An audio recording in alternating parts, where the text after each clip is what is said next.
Hebrews 11, you probably already know this is kind of given the title, the Faith Hall of Fame. It's the writer walks through history, Hebrew history, and tags these men and women who they demonstrated faith and that they expressed their faith by the way they lived and the decisions they made. And in verse 21, by faith, Jacob, when he was dying, blessed each of Joseph's sons and worshiped as he leaned on the top of his staff. That means very Jewish, very Hebrew to phrase it that way. By faith, Joseph, when his end was near, spoke about the exodus of the Israelites from Egypt and gave instructions concerning the burial of his bones, which was, I don't want to be buried here in Egypt. I want you to carry my bones back to our place and bury my bones there. Well, many years later, verse 23, by faith, Moses' parents hid him for 3 months after he was born because they saw he was no ordinary child, and they were not afraid of the king's edict. You recall that the Pharaoh, the king of Egypt, he was of two minds about Israel, the Israelites. One, they were forced labor, and he was getting tons of labor out of these people for nothing. The other side of it was they had multiplied to a number that he was threatened by them. And so to thin the numbers out, he would let the girl babies live. But the boy babies, at first he told the midwives, kill them at birth. The midwives wouldn't do that. And so because of that, God protected them and prospered them. This is in the first part of Exodus. So Pharaoh said, well, all the boy babies need to be thrown into the Nile. Why? Because the crocodiles would feast on them, okay? The point was, we don't want any more boy Hebrews running around here. Well, Moses' mother and father hid him for 3 months. Now, been around a 3-month-old lately? Most of the 3-month-olds that I've ever been around, they don't understand, shh, we gotta be quiet. I don't know how they kept Moses from being detected, but for 3 months they hid him out. Well, because they saw he was no ordinary child. How do you know that from birth through 3 months? See, I knew that all of our girls were no ordinary children. A dad's supposed to think that, right? I knew it about all 4 of our grandkids. A papa's supposed to think that way. I don't know what distinguished him, but I do know the finger of God, the hand of God was on this family. And the writer explains why they defied the king and his edict, as because they were not afraid of the king. They were not afraid of the king's edict, meaning for some reason, I believe it was because they had this understanding of God and his providence and his power. Well, you know the rest of the story.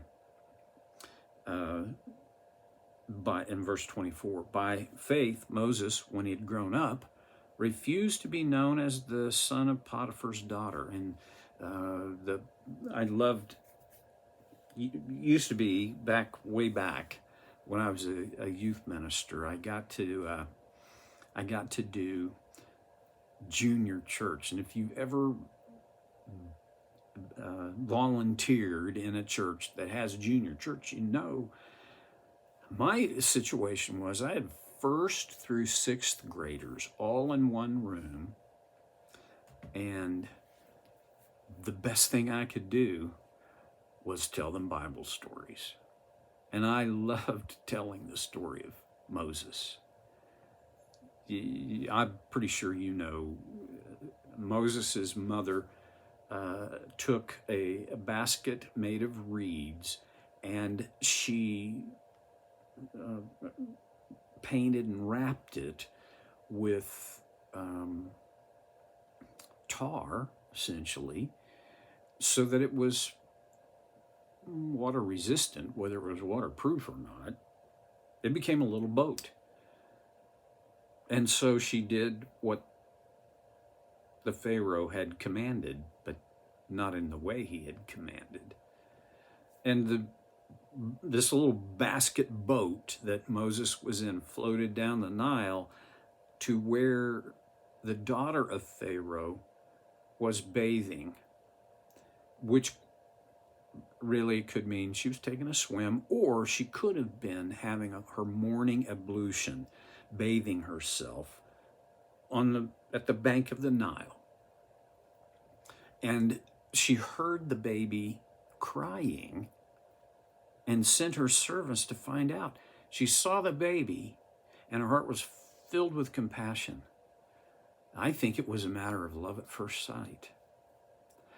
Well, Moses' sister had been at the ready and kind of in sentry mode to guard and see what was going to happen with this little boat.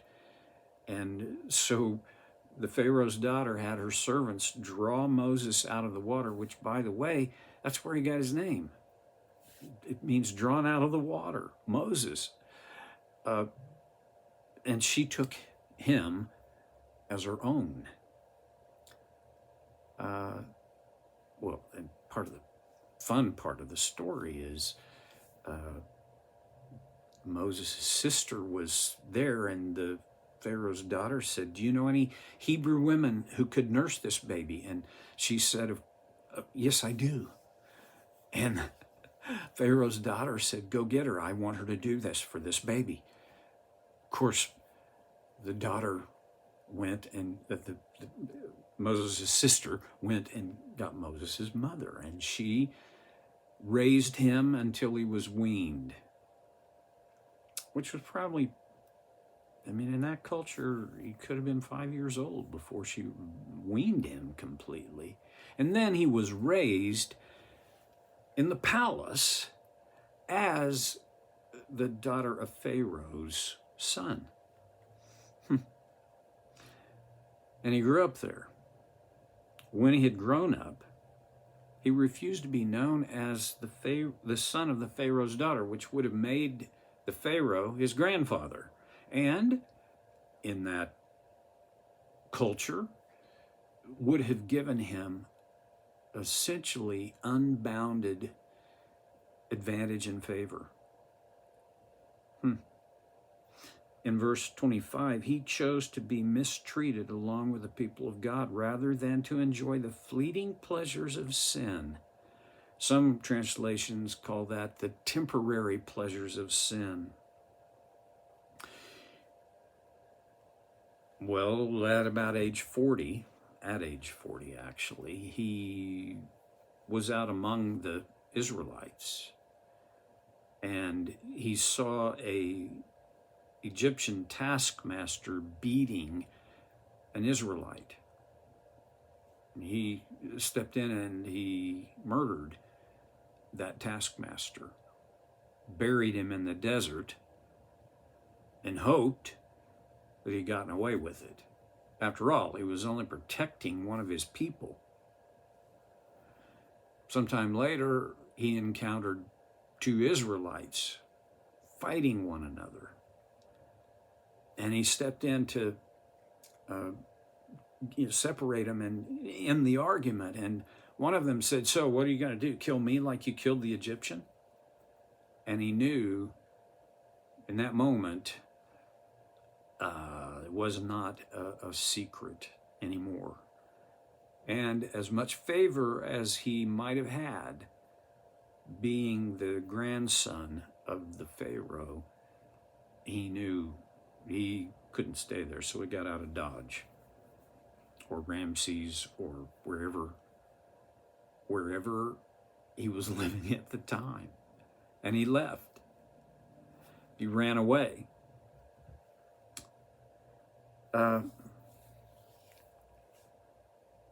The way the Hebrew writer phrases this, he chose to be mistreated along with the people of God rather than to enjoy the fleeting pleasures of sin. It did lead me to think of this as Moses gave up his standing in the house of Pharaoh and all of the pleasures associated with that, many of which would have, for a Hebrew, would have been sin. But think about this. The law had not yet been given. So what constituted a sin? I don't want to get into too much conjecture, but in my opinion, Moses, and remember, in his formative years, he was raised by his mother, who I think would have taught him the traditions and ways of the Hebrew people and their understanding of God. Well, his conscience would certainly have been at least affronted by many of the practices of the household of Pharaoh. And he decided, no, these are my people. Those are not. And so I will choose, if it means being mistreated, I will go do that with my people.